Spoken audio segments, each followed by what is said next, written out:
What's up mga kadayway? Atong sugdan o building ning atong multi-cab diri sa kilid. Mao na ni ang progress karon sa atong gimong body repair sa atong multi-cab. Ang tabuhan ni bali is niburot na ang pintura. Kung imong dukdukon sa chipping hammer na guslot na gid siya. So mo na itong nahitabo na taod na nato ang bagong sheet metal nya karon igo na lang kamo welding kutob dito sa tumoy kada iway hinahinay ra gyud ni nato kay hinahinayan ra gyud ni nato welding tungod sa kanipis nya di pud nato lagi madali okay ra nigbaga kay pwede man nato madiretso tungod sa yang kanipis hinahinay ra gyud ta. So at least na kita karong adlaw hinay basta kanunay. Sige ra way sugdan na nato.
Nya kadayway kung mag-welding ta og nganing sheet metal kinahanglan kontrolado gyud nato ang atong kuryente.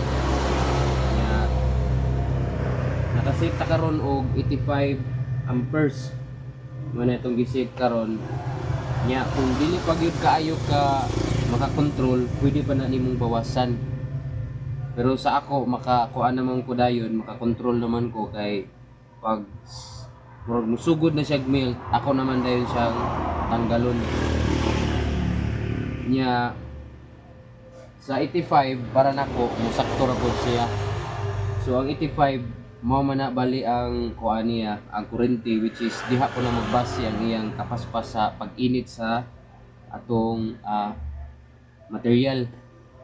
So ang 85 para nako sakto na gyud nako kay siya. So depende man gud na sa kada welder kay lahi gyud og timpla. So kung feel nako nga inig butang pa lang gali nako sa welding rod, buslot dayon so kusog na gyud kay nang kuryente sa so, nang mo-adjust ta. Pero sa karon 85 lang akong giset para aning kini naaman ni sa mga kuan ni 1.5 mm kabaga aning akong gibutang karon nga bag-o kining replacement sa atong direct sa atong pag-repair. Kining sa original wa ko kabalo unsa ni kabaga pero naapod ni sa mga 1 mm kapin siguro pod.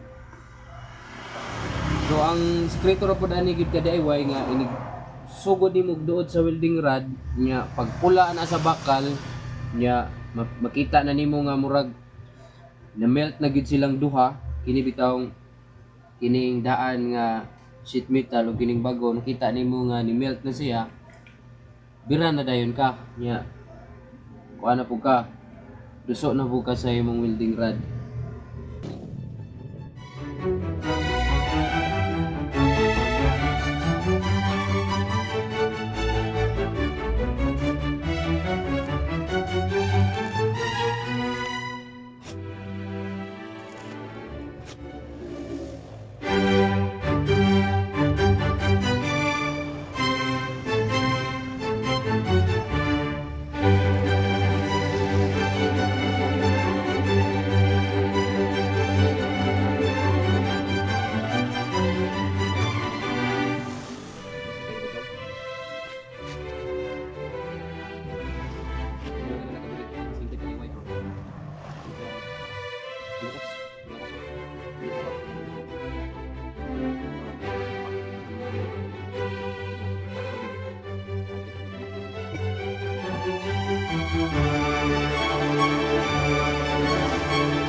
bantayan ninyo ang akong Red Team ka DIY.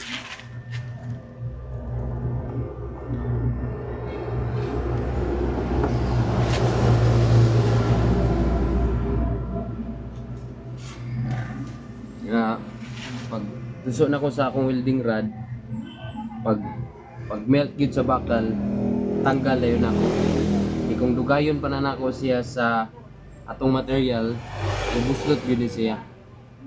So manang pagkita na tong melt na, area na dayon kay na siya gitawag na siya og I think fusion ang sakto nga term nga nag-fuse na ang duha ba. Kining duha ka material na melt na siya pinagi sa atong welding rod nya, nahimo na siyang hole nga mura na siya, nahimo na siyang usa ka sheet metal ra pod nga nadugtong na nato siya.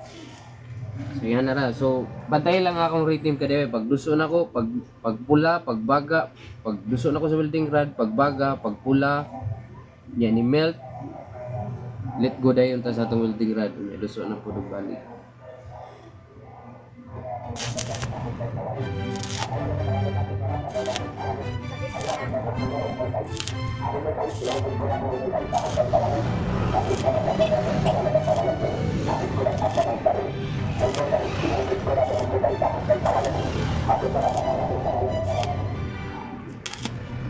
Nya kung nag-practice pa ka og welding ka ni DIY, kanang bago pa ka sugod og welding, ayaw ni practice ni nga nipis. Ang una gyud nimong praktisan katug yung mga baga. Kay kung una ganin nimong praktisan, maglisod ka.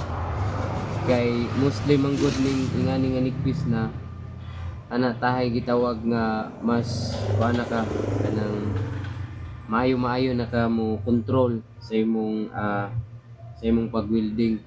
So kung bago pa ka, better nga mo practice ka sa baga kay bahalag patuyangan to nimo kuryente dito mabuslot.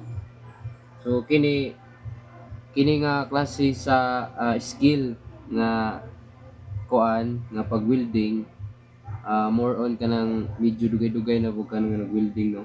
Kanang na nag-experience.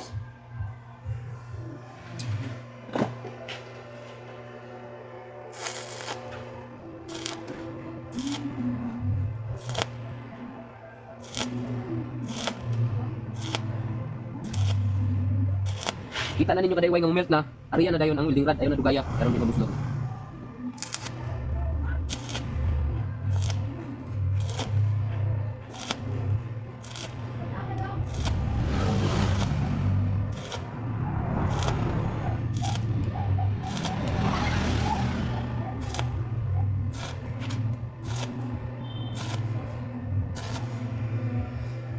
Nya kung mag-welding mo sikab, motor, masakyanan, tanggala gyud ninyo ang sa battery kada iway ang positive ug negative para safety gyud. Tanggalon gyud nato. Kay aron di